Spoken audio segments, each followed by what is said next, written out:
তুই একটা বেশ্যা। আমার জীবনে সবচেয়ে বড় ভুল হয়েছে তোর মতো বেশ্যাকে বিয়ে করে। বাবার মুখে এমন কথাটা শুনে মা শাড়ির আঁচল দিয়ে মুখ চেপে ধরে কান্না করতে করতে তার রুমে চলে গেলেন। ভাতের লোকমা মুখে তুলতে গিয়েও আর তুলতে পারলাম না। সবকিছু সহ্য করতে পারলেও নিজের মাকে এমন গালি দিলে এটা তো সহ্য করা যায় না। আমার এঁটো হাত দিয়েই বাবার গলা খপ করে খুব জোরে চেপে ধরলাম।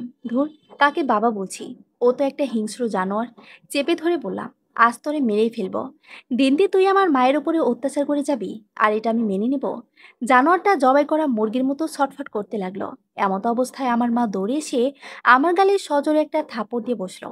তখন আমি জানোয়ারটার গলা চেপে ধরে আছি। আমার মা অপর গালে আরেকটা থাপ্পড় দিয়ে ফেললো। ঝিঝি পোকার মতো আমার কানটাও এমন হয়ে গেল।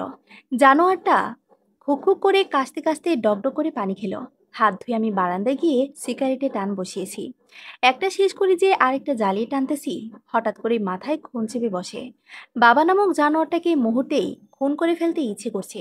কি করব বুঝতেছি না। মাথাটা হুট করে ব্যথা করতে শুরু করলো। ইচ্ছা হচ্ছিল নিজের মাথার চুল নিজেই টেনে টেনে ছিঁড়ি। জ্যোৎস্না রাত। ছোট বোনকে ডাক দিয়ে বললাম, মায়ের সাথে যদি বাবা কোনো ঝামেলা করে আমায় যেন ফোন দেয়। নিশ্চুপ রাস্তার মধ্যেই হাঁটছি, কোথাও কোনো সারা শব্দ নাই। আমার কুকুরের হুঙ্কার ডাক আমার কাছে আসছে না। আমার মাথায় শুধু বেশ্যা বলে গালি দেওয়াটা ঘুরপাক খাচ্ছে। কানে বারবার এই গালিটা বেজে উঠছে। ছোটবেলা থেকে শুনে আসি আমার বাবা নাকি আমার মাকে ভালোবেসে বিয়ে করেছিলেন। তারা নাকি একে অপরকে খুব ভালোবাসতেন। আগে মায়ের সাথে কেমন ব্যবহার করতেন তা আমার জানা নেই। কিন্তু আমার যখন বয়স 5 কি 6 বছর, তখন মাঝে মাঝে বাবাকেই দেখতাম মায়ের সাথে খুব বাজে বিহেভ করতো। মাঝে মাঝে দেখতাম আমার মায়ের কাজের কোনো ত্রুটি হলে চড় থাপ্পড় দিয়ে বসতেন। আমার ছোট বোন নীরা, ও আমার থেকে 7 বছরের ছোট। আমি যখন বাসায় থাকতাম না, তখন নীরা আমাকে মাঝে মাঝে বলতো বাবা নাকি মায়ের গায়ে অনেক হাত তুলতেন, মারধর করতেন। কিন্তু দিন দিন আর এই মায়ের শরীরে হাত তোলা, বিশ্রীভাবে গালাগালি শোনা কতদিন দেখব? আমার বোনটি ক্লাস 8-এ পড়ে, আর আমি এবার অনার্স ফাইনাল ইয়ারে। আমরা দুই ভাই বোন এতটা বড় হয়েছি, তারপরও বাবা আমাদের সামনে আমার মাকে গালাগালি করে। কিন্তু আজকের গালিটা আমার খুব লাগলো। আসলে সেই ছোটবেলা থেকে দেখে আসছি আমার মা খুব অসহায়। আমাদের নানা বাড়ি কোথায় তা আমরা ঠিক জানি না। কে আমাদের নানা, কে আমাদের মামা, এসব কিছুই জানি না। ঠিক 1 মাস আগে আমার বাবা নাকি আমার মাকে মেরেছিল। তখন আমি বাসায় ছিলাম না, আমি ভার্সিটিতে ছিলাম। বাসায় আসার পর আমার ছোট বোনটি আমার কাছে কেঁদে দিয়ে বলল, ভাইয়া, আজকেও বাবা মাকে মেরেছে। মায়ের হাতে ব্যথা পেয়েছে, নাড়াতে পারতেছে না। তার ডান হাত ফুলে উঠছে। বাসায় আজকে রান্না হয়নি। বাবা কোথায় এখন জানি না। মাকে মেরে তারপর বাসা থেকে বের হয়েছে, এখনো বাসায় ফেরেনি। সেদিন রাতে আমরা সবাই না খেয়ে ঘুমিয়ে পড়েছিলাম, কিন্তু মার হাতের ব্যথায় কাতরাতে থাকলেন। বাবা সেদিন আর বাসায় ফেরেনি। পরদিন ভোরে মাকে নিয়ে আমরা ডাক্তারের কাছে যাই। গিয়ে চেক আপ করে দেখি মায়ের হাতে ফাটল ধরেছে। ডাক্তার ট্রিটমেন্ট করে আমার মায়ের হাতে ব্যান্ডেজ করে দেয়। পরের দিন বাবা বাসায় ফিরে এসে দেখে মায়ের হাতে ব্যান্ডেজ। তারপর লোকটা একটাবার জিজ্ঞেস করলো না তার হাতে কি হয়েছে। 15-20 দিনের মতো আমার মা হাত পা নাড়াচাড়া করতে পারেনি। আমার ছোট বোনটা সংসারের সব কাজ করছিল। বাবা অফিস থেকে বাসায় এসে চুপচাপ খেয়ে আবার বাসা থেকে বের হয়ে যেতেন, আর গভীর রাতে বাসায় ফিরতেন। আমাদের কারোর সাথে কোনো কথাবার্তা বলতেন না। এই তো 4-5 দিন আগে আমি বাবাকে জিজ্ঞেস করেছিলাম ডাইনিং টেবিলে বসে, বাবা, আমাদের দুই ভাই বোনের খুব আপন তো আপনি, আর মা, তাই না? দিন দিন মায়ের উপর অত্যাচার করতেছেন, এটা কি ঠিক? আমরা এমন আর কত দেখব? সেদিন আমার কথায় বাবা জবাব দিতে পারিনি। আমি শুধু তাকে বলেছিলাম সে যেন আমার মায়ের উপর আর কোনো অত্যাচার না করেন। কিন্তু তার পরের দিন দিন এমন করে যাচ্ছে, এভাবে আর কত দেখব? আজকে বাবা আমার মাকে যে গালিটা একটা দিছে, সেই গালিটা আমার সম্পূর্ণভাবে বকে লাগছে। আমার মন চাচ্ছে তাকে খুন করে ফেলি। এসব ভাবতে নিশু আমাকে ফোন দেয়। মোবাইলের দিকে তাকিয়ে দেখি রাত 12:30 বেজে গেছে। প্রথমবার কলটা কেটে দেই। কল কেটে দিয়ে ফোনটা আমার পাশেই রাখি। একটু পরে নিশু আবার আমাকে ফোন দেয়। ফোন কেটে দেওয়ার পরে, আবার ফোন দিছো কেন? সমস্যা কি তোমার? মানে, কি হলো তোমার? আর এমন করতেছে কেন আমার সাথে? কেমন বিহেভ করব? তোমাকে আমি কিছু বলেছি নাকি? আমাদের মাঝে কিছু হয়েছে? আমাদের মাঝে কিছুই হয়নি, কিন্তু চাচ্ছি না তোমার সাথে আমার কোনো যোগাযোগ থাক। মিহির, তোমার কি হয়েছে বলো তো? হঠাৎ করে এমন কথা বলছো কেন? প্লিজ আমাকে বলো না তোমার কি হয়েছে। আমাদের মাঝে কিছু হয়নি, বাট আমি চাচ্ছি না আমাদের মাঝে কোনো সম্পর্ক থাকুক, কারণ আমি তোমাকে বিয়ে করতে পারবো না। তুমি কেন, আমি আমার লাইফে কাউকে আনবো না। আমি স্প্রেস একাই থাকবো। হঠাৎ এমন করে বলতেছে কেন মিহির? আমরা দুজন দুজনকে ভালোবাসি, তাই না? আর আমাদের সম্পর্ক আজ 2 বছর হতে চলল। প্লিজ, আমাকে বিরক্ত করো না। আমাকে একটু একা থাকতে দাও। আমি নিতে পারছি না নিশু। বৈবাহিক জীবনে যতটা কষ্ট তা আমি আমার মাকে না দেখলেই বুঝতেই পারতাম না। আচ্ছা, তোমার মন মানসিকতা ভালো হলে আমাকে জানিও, বা আমাকে একটু ফোন দিও। আজকে সারাদিন তো আমাদের তেমন কথাই হলো না। এখন ফোন দিলাম, কিন্তু এখন বলতে চাইছো না। আমি তোমার জন্য অপেক্ষা করব। ফোন দিও আমায়। নিশোর ফোনটি কেটে দিয়ে চুপচাপ বসে থাকলাম। সিগারেটের প্যাকেট থেকে সিগারেট জ্বালাতে জ্বালাতে বাসায় ফিরলাম। বাসায় ফিরে দেখি রাত 1টা বেজে গেছে। আমার মা এখন আমার অপেক্ষায় বসে আছে। আমি বাসায় ফিরতেই মা বলল, আজকে তুই তোর বাবার সাথে এমন করলি কেন বাবা? তুই তো সেই ছোটবেলা থেকেই দেখে আসতেছিস তোর বাবা কেমন। এটা কি নতুন কিছু না? তাই বলে তুই তাকে খুন করতে চাইবি? হ্যাঁ, আমি জানোয়ারটাকে খুন করে ফেলবো। আর দিন দিন কত এমন দেখবো। আর কত তুমি অত্যাচার সহ্য করবে। আমি সবকিছু সহ্য করতে পারবো, কিন্তু তুই আর তোর বাবার সাথে আমার বিহেভ করিস না। ওই জানোয়ারটাকে আমার বাবা বলো না তো। ও আমার বাবা না। কিসের বাবা? আচ্ছা, খেতে বস। তখন তো না খেয়ে উঠে চলে গেলি। আর সেই 3-4 ঘন্টা পর এখন আসলি। কিছু বলবা? আমি ঘুমাতে যাব। এসব বলে আমার মায়ের সামনে থেকে আমার রুমের দিকে হাঁটা দিলাম। একটু পরে জানোয়ারটা দাড়ি চুলকাতে চুলকাতে আমাকে এসে বলল, কালকে তোরা সবাই আমার এই বাসা থেকে বের হয়ে চলে যাবি। আমি যেন সকালবেলা ঘুম থেকে উঠে তোদের মুখ না দেখি। যাবো তো। যাওয়ার আগে তোকে খুন করে যাব। বুঝলি? তুই আমার মাকে কষ্ট দিচ্ছিস। আর কত দেখবো? তোর অনেক সাহস হয়ে গেছে। তোকে আমি জেলে ঢুকাবো। কালকেই তোকে আমি জেলে ঢুকাবো। তোরে খুন করি তো তবে আমি জেলে ঢুকবো, এর আগে তো না। জানোয়ারটা আমার সাথে আর কিছু বলতে পারলো না। আমার রুম থেকে বের হয়ে গেল। কিছুক্ষণ পরে নিশু আমাকে বারবার ফোন দিতে লাগলো। ফোনটি আমি সাইলেন্ট করে পাশে রাখলাম। নিশুর সাথে আমার সম্পর্ক রাখা সম্ভব না। আমাদের মাঝে যতই কষ্ট হোক, আমরা আলাদা হয়ে যাব। আমাদের আর কোনো সম্পর্ক থাকবে না। পতিতালয়ের মহিলাদের সাথে আমার মাকে তুলনা করেছে। এর প্রতিবাদ করেছে বলেই বাবা মাকে গ্রেফতার করানোর জন্য বাসায় পুলিশ ডেকে নিয়ে আসে। সকালে ঘুম ভাঙলে দেখি আমাদের বাসায় পুলিশ এসেছে। কোনো কিছু বলার সুযোগ না দিয়ে আমাকে গ্রেফতার করে ফেললো। আমাকে গ্রেফতার করতে দেখে আমার মা আর আমার ছোট বোন কান্না করতে শুরু করলো, কিন্তু কাউকে কোনো কিছু বলার সুযোগ দিল না। আমাকে গ্রেফতার করে থানায় জেলের মধ্যে ঢুকিয়ে দিল। আমার বাবা আমার মাকে ভালোবেসে বিয়ে করেছিলেন, কিন্তু আমার মায়ের পরিবার তখন মেনে নেয়নি। আমার মা বাবার হাত ধরেই বাবার কাছে চলে এসেছিলেন। যখন আমার মায়ের পরিবার মেনে নেয়, তখন আমার বাবা মাকে কখনোই সেই পরিবারে যেতে দেয়নি। আমার মাকে বেশ কয়েকবার তার পরিবার নিতেও এসেছিলেন। অপমানিত করে আমার বাবা পাঠিয়ে দেয়। আমার মা বাসায় খুব একাকিত্বভাবে কাটিয়েছে। মা যদি কখনো তার বাবা মায়ের সাথে কথা বলতে চেয়েছে, কিন্তু পারেনি, কারণ বাবা তাদের সাথে কথা বলতেও দেয়নি। সবকিছুই ঠিকঠাক ছিল, কিন্তু আমার বয়স যখন 3 বছর, তখন আমার বাবা আরেকটি বিয়ে করে। সে যে কোম্পানিতে জব করত, সেই কোম্পানির এই মহিলাকে বিয়ে করে আমার বাবা। এই বিয়ের জন্য আমার মা প্রতিবাদ পর্যন্ত করেনি। আমার মা কিছু বললেই তখন গায়ে হাত তুলতেন। বাবা তার সাথে সংসার করতে শুরু করলেন।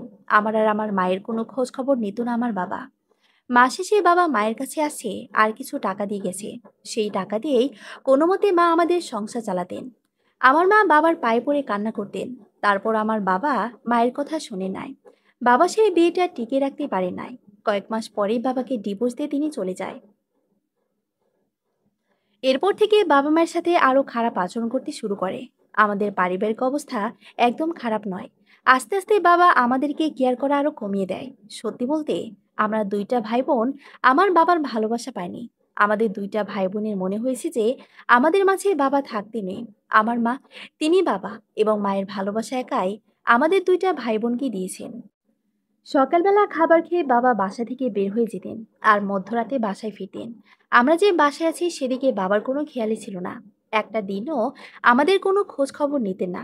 আমার স্পষ্ট মনে আছে, মা একদিন আমার সামনে বলেছিলেন, তোমার কি সন্তানদের প্রতি কোনো মায়া নেই?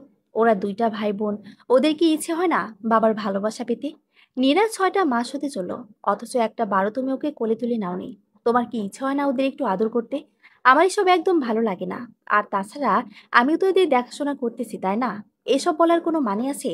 তুমি এত নিষ্ঠুর কেন? নীরা এতটা বড় হয়ে গেল, তারপরেও তুমি ওকে কখনো তোমার কাছে নাও না। এসব প্যাচাল বাদ দিবা। আমার ভালো লাগতেছে না শুনতে। আর কিছু বলার থাকলে বলো, নতুবা বাদ দাও।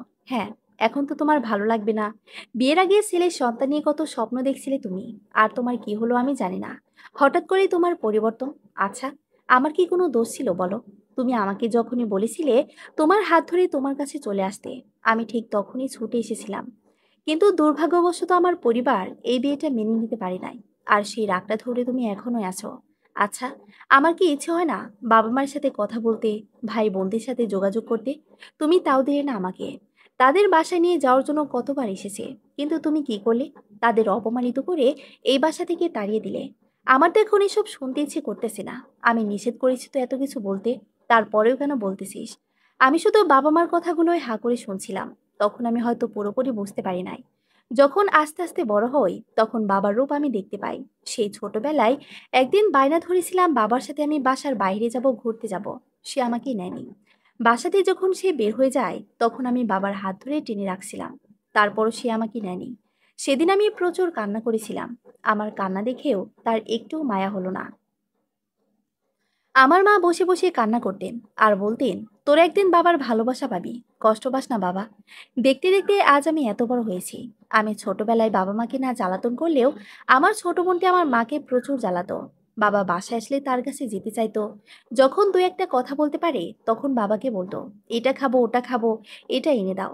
বিরক্তির ছাপ নিয়ে এনে দিলেও তার ইচ্ছাকৃতভাবে কখনোই কিছু এনে দিত না। মাঝে মাঝে বাবাকে খালি হাতে দেখলে ছোট বোনটি কান্না করতো, প্রচুর কান্না করতো। বন্ধুদের সাথে আমি একদিন মাঠে খেলতে গিয়েছিলাম। সেই খেলতে যাওয়ার কারণে আমি বাবার হাতে মার খেয়েছিলাম। মা বাবাকে রাগ করতেন, কিন্তু বাবা কে কার কথা শুনে। তারপরও বাবার চোখের আড়াল হয় বন্ধুদের সাথে আমি মাঠে খেলতে যেতাম। আমার ছোটবেলা থেকেই খেলার প্রতি অনেক নেশা ছিল। দিন যায় বড় হতে থাকি। আমার পিছু পিছু আমার বোনটি ঘুরঘুর করতে থাকে। আমি ওকে নিয়ে রাস্তায় বের হই, দোকানে যাই, খাবার কিনে দেয়। দুই ভাই বোনে ঘুরতে যাই। সেই থেকে আমার ছোট্ট বোনটি আমার পাগল, আমার সাথে সবসময় থাকে। স্কুল থেকে ফিরলে বোনটা আমার কাছে ছুটে আসতো আর বলতো, ভাইয়া কি আনছো দাও। টিফিনের টাকা বাঁচিয়ে আমার বোনের জন্য খাবার নিয়ে আসতাম। কিন্তু আমার বাবা কখনো নিজের ইচ্ছায় আমাদের জন্য একটা কিছু নিয়ে আসেনি। যখন ঈদ আসতো তখন মা বাবার পিছে ঘুরতো আর বলতো, ছেলেমেয়েদের জন্য কাপড় চোপড় কিনবে না? ঈদ তো চলে আসলো। মায়ের হাজারো রিকোয়েস্টের পর বাবা আমাদের জন্য কাপড় নিয়ে আসতেন। এসএসসি পাশ করে কলেজে ভর্তি হয়েছি। পড়াশোনার খরচ আমি নিজেই চালিয়েছি। পড়াশোনার ফাঁকে ফাঁকে টিউশনি করাতাম। সেই টাকা দিয়ে আমি চলতাম এবং পড়াশোনায় করতাম। এরপর আমার মনে হয় না আমি বাবার কাছ থেকে একটা টাকা চেয়ে নিয়েছি। এইচএসসি পাশ করে ভালো রেজাল্ট একটা ভার্সিটিতে ভর্তি হওয়ার জন্য বাবার কাছে রিকোয়েস্ট করি। কিন্তু আমি বাবার কাছে সাহায্য পাইনি। তাই একটা নর্মাল কলেজে ভর্তি হয়েছি। যাই হোক, আমি সবকিছুই ভুলে গিয়েছিলাম। বড় হয়ে মায়ের উপর বাবার অত্যাচার আমি আর সহ্য করতে পারতাম না। গতকাল আমাকে থানায় অ্যারেস্ট করে নিয়ে এসেছে। থানায় নিয়ে আসার সময় অনেক কান্নাকাটি করছে। বাবার দুই পা পর্যন্ত মা ধরেছে, কিন্তু শোনেনি। বাবার কথায় আমাকে পুলিশে ধরে নিয়ে এসেছে। 3 দিনের দিন আমার সাথে দেখা করার জন্য নিশু থানায় আসে।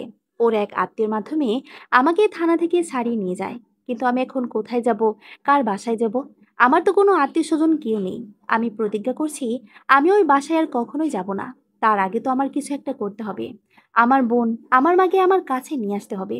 ওদের এই বাসায় রাখবো না। থানা থেকে ছাড়া পেয়ে শুধু নিশুকে একটা ধন্যবাদ দিয়েছিলাম। ওর সাথে কথা বলার কোনো শক্তি আমার মাঝে ছিল না। রাস্তার পাশ দিয়ে আমি আর নিশু হেঁটে যাচ্ছি। কিছু একটা বলতে চেয়েছিল, কিন্তু আমার সাথে কথা বলার সাহস পেল না। নিশু যে রাস্তার মাঝে আমার হাত ধরে হাঁটতেছে, এটা আমি লক্ষ্য করতে পারিনি। নিশু আমাকে বলল এর একটা পরিচিত বন্ধুর বাসায় যেতে। ও নাকি সেই বন্ধুর সাথে কথা বলেছে এবং আমার কোনো একটা চাকরির জন্য কথা বলতেছে। রাতের বেলায় আমি আমার বাসার সামনে গেলাম একটা পলক আমার মা আর বোনকে দেখার জন্য। কিন্তু বাসার সামনে গিয়েই আমার শরীরের সমস্ত শক্তি হারিয়ে ফেললাম। দরজার সামনে আমি ঢলে পড়ে গেলাম। মুখে পানির ছিটাপে লাফ দিয়ে উঠলাম। বাসায় অনেক লোক। আমার মাথাটা ব্যথা করছে। মাথায় হাত দিয়ে কোনো মতে উঠে দাঁড়ালাম। বাসায় আসার পরে শুনতে পেলাম মহিলা বলাবলি করছে, মায়াটা কত ভালো আছিল, এই অকালে প্রাণ হারাইল। আল্লাহ যে কখন কারে কি করব তা কেউ কইতে পারে না। এটা শুনে কেন জানি স্থির থাকতে পারলাম না। বুকের ভেতর মোচড় দিয়ে উঠল। নিজেকে সামলাতে না পেরে ঢলে পড়ে গেলাম। চোখ খুলে দেখি আমি আমার ঘরে। আর বাইরের দিকে অনেক মানুষের কথার আওয়াজ, কান্নার শব্দ পাচ্ছি। কিন্তু আমি এখনো জানি না ঠিক কি হয়েছে। ঘর থেকে বের হতে আমার বন্ধু সায়ন, শিহাব, লাবিব রকি ওরা সবাই আমাকে জড়িয়ে ধরলো, সবাই কান্না করছে। আমি ওদের ছাড়িয়ে উঠোনে গেলাম। সাদা কাপড়ে মোড়ানো একটা লাশ রাখা হয়েছে খাটিয়ার উপরে। আমি মুখ খুলতে গেলাম, কিন্তু হাত কাঁপছে, কারণ শক্তিও পাচ্ছি না। ভেতর থেকে কিছু একটা বলছে, এটা খুলিস না, এমন কিছু দেখবি যেটা সহ্য করতে পারবি না। তারপরেও মুখটা খুললাম। মুখ খুলে দেখি নীরা। নীরা এখানে কেন? ওকে এখানে শুয়ে রেখেছে কে? কি সুন্দর ঘুমাচ্ছে। আস্তে করে ডাকলাম, নীরা, এই নীরা, এই অবেলায় পড়ে পড়ে ঘুমাচ্ছিস কেন? ওঠ, আরে ওঠ না। কতদিন পরে আমি আসলাম, তুই ঘুমাচ্ছিস? এই, তুই কি আমার উপর রাগ করেছিস? এই বোন, ওঠ। কিন্তু নীরা উঠছে না। জোরে চিৎকার করে ডাকলাম। আশেপাশে অনেকেই দেখছে, সবার চোখে পানি। শিহাব এসে পাশে বসলো। ও আর কোনোদিনও উঠবে না মিহির। কে? কেন? কি বলছিস তুই এসব?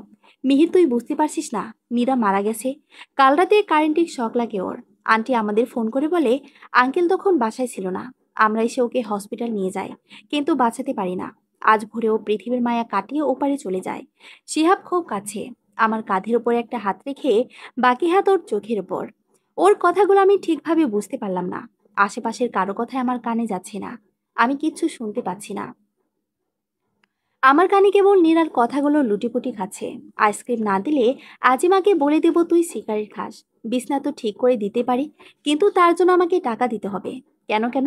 তোকে টাকা দিতে যাব কেন? নিশাপুর সাথে রিক্সায় কি জন্য ঘোরাঘুরি করে ভাইয়া? চিনিস তুই? তুই আর ভালো হলি না, বদ কোথাকার। আচ্ছা, ভালো করে ঠিক কর। তারপর আমার মাথার চুলগুলো টেনে দিবি, তাহলে 500 টাকা দিব। তুই না পচার মধ্যে সব থেকে ভালো, আর তুই পচার মধ্যে টপ। এই ভাইয়া, জানিস আজ না নিচু অপুর সাথে একটা ছেলেকে হাত ধরে হাঁটতে দেখেছি। কি? সত্যি?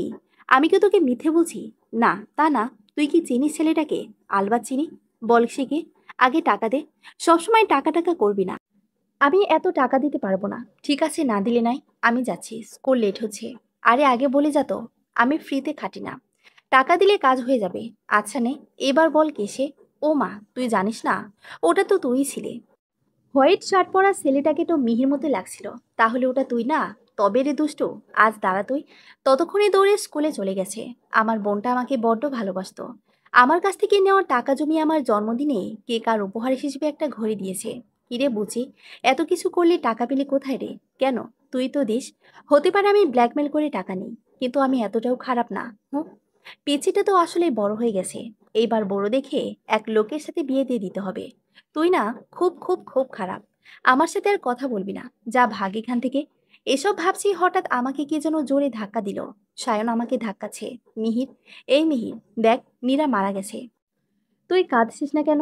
তোর আদরের বোন তোকে ছেড়ে চলে গেছে, আর তোর চোখে এক ফোঁটাও পানি নেই। একটু কাঁদলে হালকা লাগবে। অন্তত কিছু বল। মিহির, কথা বল। আমার মাথায় এসব কিছু ধরছে না। চোখের সামনে সব অন্ধকার মনে হচ্ছে। আরেকবার চোখ বন্ধ করলাম। চোখ খোলার পরে দেখলাম নিশু পাশে বসে আছে। আমি দৌড়ে উঠোনে চলে গেলাম। নীরার খাটিয়া নিয়ে সবাই কবরস্থানের দিকে যাচ্ছে। বন্ধুরা আমাকে দেখে দৌড়ে আসলো, ওদের সাথে নিয়ে গেল। নীরাকে কবরে রাখার সময় মনে হচ্ছিল আমার জীবনের অনেক কিছু আমি হারিয়ে ফেলছি। এই মুখটা আমি আর কোনোদিন দেখতে পাবো না। ভাইয়া বলে কেউ ডাকবে না, অযথা কেউ জ্বালাবে না, ঘুম থেকে কেউ ডেকে তুলবে না আমাকে। আমি আর ভাবতে পারছি না। মনে হচ্ছে কেউ যেন আমার কলিজাটাকে কুচি কুচি করে কেটে ফেলছে। নীরার মৃত্যুর শোক সামলাতে পারিনি। এদিকে মাও মানসিকভাবে অসুস্থ হয়ে গেছে। ঠিক মতো খায় না। মাঝরাতে উঠে কার সাথে যেন কথা বলে, হাসে, কান্না করে। আবার কখনো কখনো নীরার কবরের কাছে চলে যায় গভীর রাতে। মাকে একজন ভালো সাইকিয়াট্রিস্ট দেখাতে হবে, কিন্তু তার জন্য শহরে যেতে হবে। বাবার সাথে আমি এখনো কথা বলি না। আমার কেন যেন মনে হয় তার কারণে নীরার মৃত্যু হয়েছে। কিন্তু নীরার মৃত্যুর পরে তার অনেক পরিবর্তন হয়েছে। আগের মতো মায়ের সাথে দুর্ব্যবহার করে না। মাঝে মাঝে দেখি চোখের জল মুছছেন। ইদানিং মায়ের যত্ন করা শুরু করেছেন। মাকে খাইয়ে দেন মাঝে মাঝে। ও, সব নাটক। কদিন পরে আবার ওনার আসল রূপ দেখাবেন। দেখতে দেখতে 1 সপ্তাহ কেটে গেল। গত 1 মাসে এত কিছু সহ্য করতে হয়েছে। মাঝে মাঝে ইচ্ছে করে দুনিয়া ছেড়ে চলে যায়। কিন্তু তাহলে আমার মায়ের কি হবে? আর তাছাড়া আমার এত সব সমস্যার মধ্যে একটা মানুষ সবসময় আমার সঙ্গ দিয়েছে, সে হলো নিশু। আমাকে টাকা দিয়ে সাহায্য করেছে। সেদিন মীরার দাফন দেওয়ার পরে আর বাসায় ফিরিনি। প্রতিদিন 2বার করে মাকে গিয়ে দেখে আসি। নিশু ওর এক কাজিনের বাসায় থাকার ব্যবস্থা করে দিয়েছে। আমি যদি মরে যাই, তবে মেয়েটার সাথে মস্ত বড় অন্যায় হয়ে যাবে। যে খারাপ সময়ে পাশে থাকে, তার ভালোবাসার অবমূল্যায়ন কোনোদিনও করতে হয় না। আমিও পারবো না এই মেয়েটাকে কষ্ট দিতে। রাতে শুয়ে শুয়ে ভাবছিলাম এসব। তখনই নিশু কল দিয়ে জানায় ঢাকায় আমার জন্য একটা জব ঠিক করেছে। ওর কোনো এক বন্ধুর মাধ্যমে। আমাকে কালই যেতে হবে। আমি রাজি হচ্ছিলাম না। মাকে এই অবস্থায় রেখে কি করে যেতে পারি, তা ওই অমানুষটার কাছে একা রেখে। কিন্তু নিশু বোঝালো যে মায়ের জন্য সে আমাকে যেতেই হবে, মায়ের চিকিৎসা করাতেই হবে। পরদিন ঢাকায় চলে গেলাম। নিশু এবং আমার বন্ধুদের মাধ্যমে মায়ের খোঁজ খবর রাখলাম। বাবা আগের মতো নেই। সে মায়ের যত্ন নেয়। মায়ের সাথে কথা বলার চেষ্টা করেছি, কিন্তু সে কারোর সাথে কথাই বলে না। নীরা ছাড়া কাউকে চিনিও না। 2 মাস জব করার পরে বাড়িতে গেলাম, মাকে আমার কাছে নিয়ে আসবো। তারপর ভালো ডক্টর দেখাবো। বাসার সামনে এসে দেখলাম দরজায় তালা ঝোলানো।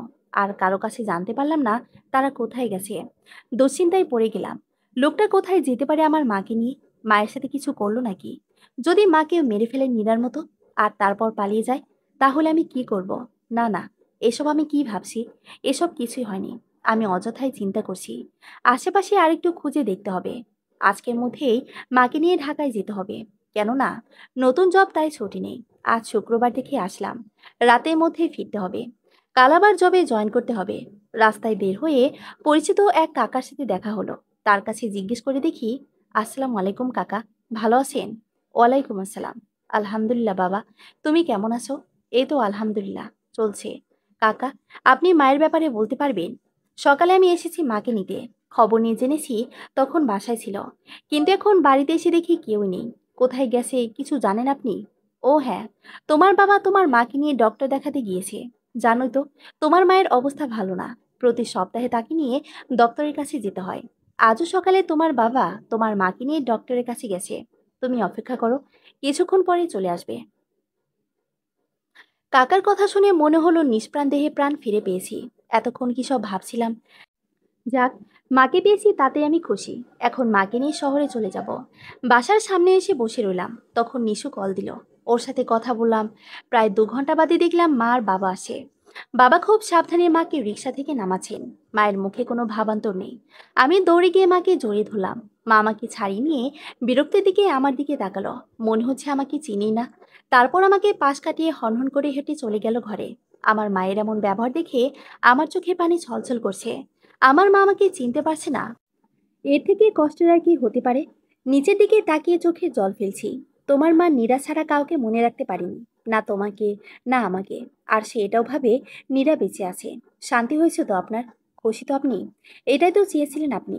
আমরা তো আপনার কাছে বোঝা ছিলাম। বাবা চুপ করে আছেন, কোনো কথা বলে না, শুধু আমার দিকে তাকালেন। তার চোখে পানি। এই প্রথমবার এই লোকটাকে এতটা অসহায় মনে হচ্ছে, কিন্তু তাতে আমার বিন্দুমাত্র খারাপ লাগেনি।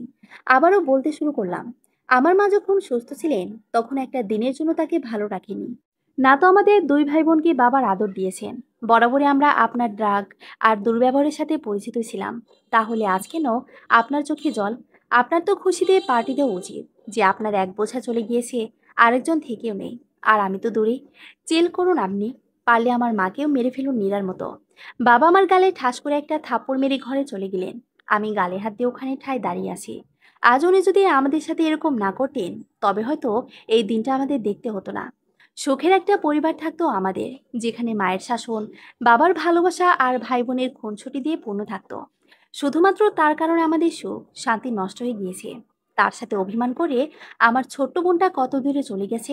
আমি চাইলে তাকে আর পেতনি বলে ডাকতে পারবো না, তার চুল টেনে জ্বালাতে পারবো না।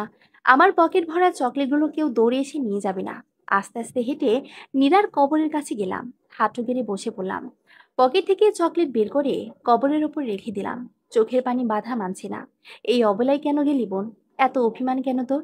আয় না, একবার ফিরে আয় প্লিজ। আই প্রমিস, আমি তোর কোনো কথা ফেলবো না। আমি পুরো পৃথিবী এনে দেবো তোকে। প্লিজ ফিরে আয়। কাঁধের ওপর কারো হাতের ছোঁয়া পেয়ে পিছন ফিরে তাকালাম। নিচু দাঁড়িয়ে আছে। দুহাত দিয়ে আমার চোখ মুছে দিয়ে বুকের সাথে চেপে ধরলো। ওকে দেখে আরো বেশি কান্না পাচ্ছে। নিচুও কাছে। আমার হাত ধরে কিছুটা দূরে একটা বেঞ্চ আছে, সেখানে নিয়ে বসালো। পাশে নিশিও বসে পড়লো।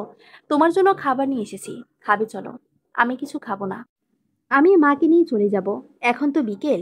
তোমার গাড়ি তো সন্ধ্যা 7টায়। আর তাছাড়া সারাদিন কিছুই খাওনি। আমি নিজ হাতে রান্না করে নিয়ে এসেছি তোমার জন্য। নিশু প্লিজ, আমি খাবো না এখন। খেতে ইচ্ছে করছে না। তুমি বরং সন্ধ্যা পর্যন্ত আমার পাশে বসে থাকো। আচ্ছা, তাহলে খাবার রেখে দিচ্ছি। দুপুরে আমিও খাইনি। কি আর করার। নিশু ভেঙচি কেটে অন্যদিকে তাকালো। আমি হেসে ফেলাম ওকে দেখে। আর চোখে একবার আমার দিকে তাকিয়ে আবারও ভেঙচি কাটলো। আচ্ছা, খাইয়ে দাও তাহলে। আর তুমিও খাও। এবার নিশু হেসে ফেল। ওর হাসি দেখলে কেন যেন প্রশান্তি আসে। দুজনেই কথা বলতে বলতে খাওয়া শেষ করলাম। নিশু আমাকে খাইয়ে দিল। কতদিন পরে নিশুর হাতে খেলাম। দুজনে কিছুক্ষণ গল্প করলাম বাড়ির পিছনে বসে। সন্ধ্যার কিছু আগে নিশু বাসায় চলে গেল। ওর বাসাটা শহরের দিকে। আমাদের বাসা থেকে 1 ঘন্টা সময় লাগে। যেহেতু শহরের মেয়ে, তাই ওর চলাফেরা নিয়ে তেমন একটা সমস্যা হয় না। বাসা থেকে তেমন চাপ নেই। নিশু চলে যাওয়ার পরে আমিও ধীরে ধীরে বাসায় গেলাম। প্রায় 6টা বাজে। একটু পরেই মাকে নিয়ে বের হতে হবে। মায়ের ঘরে গেলাম। মা ঘুমিয়ে আছে। পাশে বাবা বসে আছে। মাথায় হাত বুলিয়ে দিচ্ছে। আমি দরজার বাইরে দাঁড়িয়ে আছি। ভেতরে আসবো? হ্যাঁ, এসো। আমি মাকে শহরে নিয়ে যেতে চাই। এখানে মায়ের দেখাশোনা করার জন্য কেউ নেই। আর তাছাড়া মায়ের সুস্থ হওয়ার জন্য শহরের ভালো ডক্টর দেখাতে হবে। তোমার মা এখানে বেশ আছে। আমি তার যথেষ্ট দেখাশোনা করতে পারি। তার জন্য আমি আমার জবটাও ছেড়ে দিয়েছি। আর আমি তার চিকিৎসায় কোনো ত্রুটি রাখছি না। দেখুন, আপনি যাই বলেন, আমি আপনার কাছে আমার মাকে রেখে কিছুতেই নিশ্চিন্ত থাকতে পারবো না। আপনাকে আমি একটুও ভরসা করতে পারি না। সবসময় ওনাকে কষ্ট, অপমান আর খারাপ ব্যবহার ছাড়া কিছু দিতে দেখিনি তো। তাই হঠাৎ করে যত আর ভালোবাসাটা ঠিকভাবে নিতে পারছি না। সেটা তোমার ব্যাপার। কিন্তু তোমার মা এখান থেকে কোথাও যাবে না। দেখুন, আমি কিন্তু জোর করে নিতে বাধ্য হব। আমার মাকে আমার সাথে যেতে দিন। আর না জানি আপনি আবার কোনো ফয়দা খুঁজতেছেন। এটা তো হতে দিব না। আমার স্ত্রীকে তুমি আমার অনুমতি ছাড়া নিয়ে যেতে পারো না। এতদিন কোথায় ছিল আপনার এমন কথাবার্তা? দীর্ঘ 27টা বছর ধরে তার উপরে অত্যাচার করে এসেছেন। আর আজ দুদিনেই আমাদের কথার আওয়াজে মা জেগে উঠলেন। আমি মায়ের পাশে গিয়ে বসলাম। মা, তোমাকে আমি শহরে নিয়ে যাব। তুমি যাবে না আমার সাথে? মা একটু সরে গেলেন। তারপর বাবার দিকে তাকালেন। বাবা মায়ের দিকে তাকিয়ে মাথা নাড়িয়ে বোঝালেন যাতে মা মানা করে। না না, আমি কোথাও যাব না। এখানেই থাকবো। কোথাও যাব না। কোথাও না। যাও তুমি, যাও। আমি যাব না। আমার নীরা এখানে একা আছে। ও ও খুব ভয় পায়। ও আমাকে ডাকে। আমি যাব না। আর তুমি কে? মায়ের প্রশ্ন শুনে আমার মাথায় বাজ ভেঙে পড়ল। আমি মাথা নিচু করে ঠায় দাঁড়িয়ে রইলাম। না, তোমার কোথাও যেতে হবে না। তুমি এখানেই থাকবে। আমার কাছে থাকবে। এবার চুপ করে ঘুমাও। কেউ নিয়ে যাবে না তোমাকে। বাবা বুঝিয়ে শুনিয়ে মাকে ঘুম পাড়িয়ে দিলেন। আমি কাছে যেতে গেলেই মা আরো ভয় পেয়ে দূরে সরে যায়। আপনি আমার মাকে আমার কাছ থেকে আলাদা করছেন। এটা ঠিক নয়। ঠিক ভুল আমি তোমার থেকে বেশি বুঝি। তুমি চাইলে এখানে থাকতে পারো, কিংবা চলেও যেতে পারো। তোমার সিদ্ধান্ত। কিন্তু তোমার মাকে তুমি নিয়ে যেতে পারো না। তাকে তুমি সামলাতে পারবে না। সে আমার কাছেই ভালো থাকে। ঠিক আছে, আজ চলে যাচ্ছি। কিন্তু আমার মাকে আমি আপনার কাছ থেকে ঠিকই নিয়ে যাব একদিন। বাবা একটা শুকনো হাসি দিলেন। তার হাসির মাঝে আমি ভয়ঙ্কর কিছু দেখতে পাই। এ হাসির মানে অনেক কিছু। কিন্তু আমি এখন কিছু বুঝতে চাই না। আমি তাকে প্রচন্ড ঘৃণা করি। প্রচন্ড। ঢাকায় ফিরে আসলাম। মায়ের যা অবস্থা, তাতে জোর করে তাকে নিয়ে আসলে আরো বেশি ক্ষতি হবে। তাকে আরো কিছুটা সময় দিতে হবে। আমি আরো কিছুদিন পরে গিয়ে নিয়ে আসবো। আর আমার যতটুকু মনে হয় বাবা অযত্ন করবে না। তার চোখ দেখে অনুশোচনা আর ভালোবাসা দেখতে পেয়েছি আমি। যতই হোক, আমার বাবা তো চোখের ভাষা পড়তে পারি। কিন্তু তার এত বছরের অপরাধগুলো ক্ষমা করতে পারবো না। সে পারবে না আমার সুন্দর ছোটবেলা ফিরিয়ে দিতে। আমার মায়ের এতগুলো বছর ফিরিয়ে দিতে। আর না তো আমার বোনের জীবন ফিরিয়ে দিতে পারবে। ঢাকায় সে জবে মন দিলাম। নিয়মিত অফিসে যেতে লাগলাম। আর মন দিয়ে কাজ করলাম। অল্প দিনের কাজে উন্নতি করলাম। বস আমার কাজে খুশি হয়ে প্রমোশন দিয়ে দিলেন। ম্যাচ ছেড়ে দিয়ে ফ্ল্যাট বাসা নিলাম। ভেবেছি মাকে এখানে নিয়ে আসার পরে নিশুকে বিয়ে করে নেব। প্রায় 6 মাস পরে আবার বাড়িতে গেলাম। যদি মা একা আসতে না চান, তাহলে বাবাকেও নিয়ে আসবো। উনি যেমনই হোক, আমার মা তাকে ভালোবাসে। আর তার কাছেই খুশি থাকে। বাড়িতে গিয়ে কিছুটা অবাক হলাম। কেমন অপরিচিত মনে হচ্ছে। দরজা ভেতর থেকে দেওয়া। কিন্তু বাবা বাসায় থাকলে তো দরজা বন্ধ করে রাখে না। আর যদি কোথাও যেত, তাহলে বাইরে থেকে তালা লাগিয়ে যেত। 7 পাঁচ ভাবতে ভাবতে দরজায় নক করলাম। এক অপরিচিত মহিলা দরজা খুলে দিলেন। আমি অবাক হয়ে তাকিয়েছি। আমার বাড়ি, অথচ বাড়ির লোকদের আমি চিনি না। কে আপনি? কাকে চাই? আমি মিহির। কিন্তু আপনি কে? আর আমাদের বাড়িতে আপনি কি করছেন?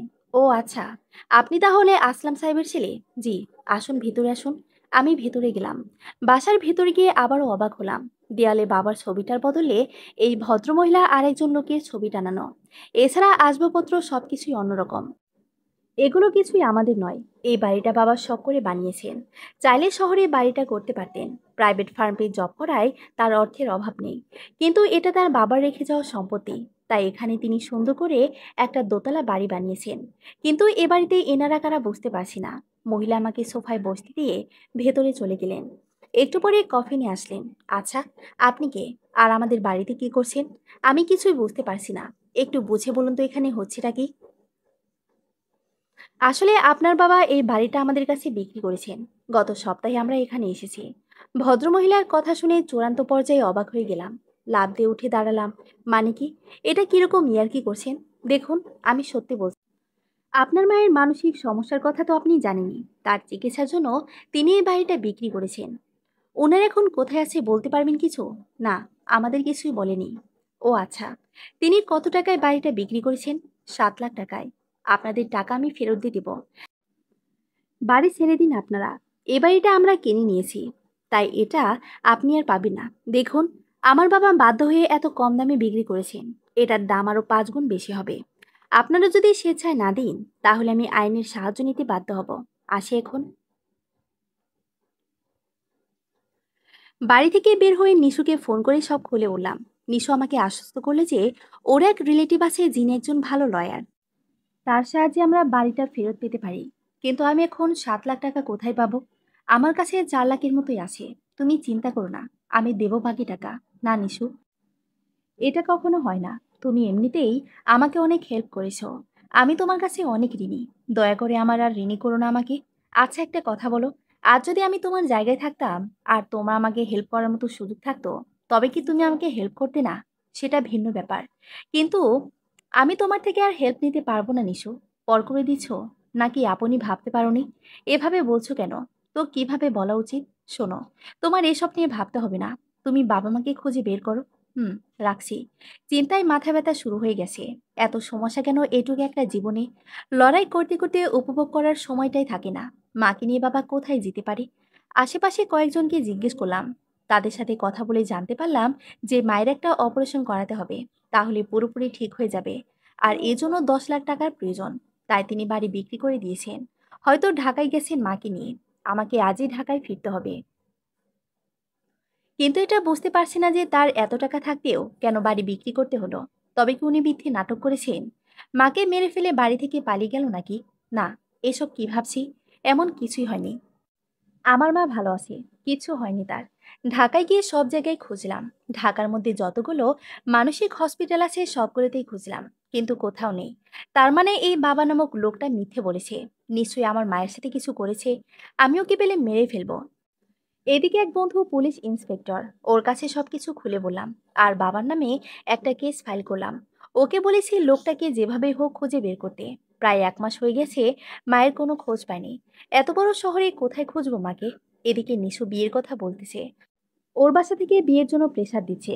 কিন্তু আমি এখন কিভাবে বিয়ে করব? আমার মা 1 মাস ধরে নিখোঁজ। আমি জানি না তার সাথে কি কি হয়েছে। আমি মানসিকভাবে মোটেও প্রস্তুত নই বিয়ের জন্য। এটা নয় যে নিশুকে আমি ভালোবাসি না। আমি নিশুকে প্রচন্ড ভালোবাসি। আর সারা জীবন ওকেই চাই। কিন্তু এই মুহূর্তে সবার আগে আমার মাকে খুঁজে বের করতে হবে। কিন্তু দিন দিন নিশুর বিয়ের জন্য প্রেশার দেওয়াটাও অসহ্য লাগছে। তাই তাকে বিয়ে করতে বলে দিলাম। 3 দিন পরে নিশু এসে বিয়ের কার্ড দিয়ে গেল। কোনো কথা বলো না আমার সাথে। সবসময় পাশে বসে বকবক করে যেত। আর আজ একটা কথাও বলছি না। আমি মুচকি এসে কার্ডটা নিয়ে চলে এলাম। বাসায় এসে প্রচুর কাঁদলাম। আমার কাছের মানুষগুলো সব আমাকে ছেড়ে চলে গিয়েছে। প্রথমে নীরা, তারপরে মা, আর এখন নিশু। আচ্ছা, এতটুকু একটা জীবনে এত কিছু হারিয়ে ফেলে বাঁচার জন্য কি থাকে? কিছুই থাকে না। মরে যাব আমি। রাতে প্রচুর ড্রিঙ্কস করলাম। পরদিন যখন ঘুম ভাঙলো, দেখি বিকেল 3টে বাজে। আস্তে করে উঠলাম। পাশের রুম থেকে কথার আওয়াজ শুনতে পাচ্ছি। কিন্তু আমার যতদূর মনে পড়ছে, আমি এখানে একাই থাকি। দরজার সামনে গিয়ে একেবারে শকড। নিশু বসে মা বাবার সাথে গল্প করছে। কিন্তু এটা কি করে হতে পারে? বাবা আমাকে দেখে উঠে আসলেন। মা এসে আমাকে জড়িয়ে ধরে কেঁদে দিলেন। কিছু বুঝতে না পেরে আমি পাথরের মতো দাঁড়িয়ে আছি। কি হচ্ছে এসব? বাবা এই প্রথমবার আমাকে বুকে টেনে নিয়ে কি হচ্ছে এসব? বাবা এই প্রথমবার আমাকে বুকে টেনে নিলেন। আমি আমার অনুভূতিটা বুঝতে পারছি না। অতিরিক্ত আবেগে মানুষ জমে যায়। কিছুটা স্বাভাবিক হওয়ার পরে মায়ের কথা বললেন। জীবনে যদি কিছু সঠিক কাজ করে থাকি, সেটা হলো তোর বাবাকে ভালোবাসা। মানুষটার আগে কিন্তু অনেক ভালো মনের। আমাকে সুস্থ করার জন্য নিজের বাবার বাড়িটা বিক্রি করে দিয়েছেন। আমার ওষুধ কেনার জন্য রিক্সা চালিয়েছেন। তুই তোর বাবাকে ভুল বুঝিস না বাবা। এটা তোর মায়ের অনুরোধ। আমি বাবার দিকে তাকালাম। বাবা আমার কাঁধের উপর হাত রাখলেন। সবসময় ভেবেছি রাগ আর শাসন করলে বুঝি তোমরা আমাকে ভয় পাবে আর আমার সব কথাই শুনবে। এই জন্য আমি সবসময় তোমাদেরকে আমার কঠিন রূপটাই দেখিয়েছি। কিন্তু তোমরা ঘুমানোর পরে কপালে চুমু দিতে ভুল করিনি কখনো। তোমাদের চাওয়ার আগে সব চাহিদা পূরণ করেছি, কিন্তু কখনো বুঝিনি সবকিছুর আগে ভালোবাসা প্রয়োজন। এটা নীরা চলে গিয়ে আমাকে বুঝিয়ে দিয়েছে, ভালোবাসা দিয়ে যেটা হয় সেটা ভয় দিয়ে হয় না। তোমার মায়ের সাথে অনেক খারাপ ব্যবহার করেছি, চেয়েছি সে আমাকে ভয় পাক, কিন্তু কখনো চাইনি সে খারাপ থাকুক বা আমার থেকে দূরে যাক। জানি এটা অন্যায়, আর আমি এজন্য অনুতপ্ত। আমাকে ক্ষমা করে দিবি বাবা? আমি বাবাকে জড়িয়ে ধরে কেঁদে ফেললাম, ছোট বাচ্চাদের মতো। বাবাও কাছে। বাবা নিশুর দিকে তাকিয়ে আমাকে বলল, জীবনের সঠিক মানুষকে নির্বাচন করেছিস। নিশু লজ্জা পেল, বাড়ির দলিলটা বাবার হাতে দিল। কিন্তু বাবা, আপনি বাড়ি বিক্রি করলেন কেন? আপনার তো টাকার অভাব নাই। আসলে আমার টাকা সব তোমার মায়ের অ্যাকাউন্ট। তার সাইন ছাড়া টাকা তোলা সম্ভব না। তার জন্য অনেক সময় প্রয়োজন ছিল, কিন্তু তোমার মাকে সুস্থ করা আমার জন্য আর্জেন্ট ছিল। বাড়ি তো পরেও পেতাম, কিন্তু আমাকে তো বলতে পারতেন। আসলে তোমার ঠিকানা আমার জানা ছিল না। না, তুমি এখনো অনেক ছোট। বাবা মায়ের দায়িত্ব আরো পরে নিও। আমার যতটুকু প্রয়োজন ছিল আমি করেছি। দুদিন আগে গ্রামে গিয়ে নিশুকে সাথে করে নিয়ে আসলাম। বাবা মা অন্য রুমে চলে গেলেন। নিশু আমার কলার ধরে বলল, কি ভাবছিস তুই? এত সহজে ছেড়ে দিব? বদমাস কোথাকার। আমি চোখ বন্ধ করে হাত পা সোজা করে দিয়ে বিছানায় শুয়ে পড়লাম। ভাবটা এমন যে আমি বেহুশ হয়ে গিয়েছি। কিন্তু তারপরেও কিল ঘুষি থেকে শেষ রক্ষা হলো না। সমাপ্ত।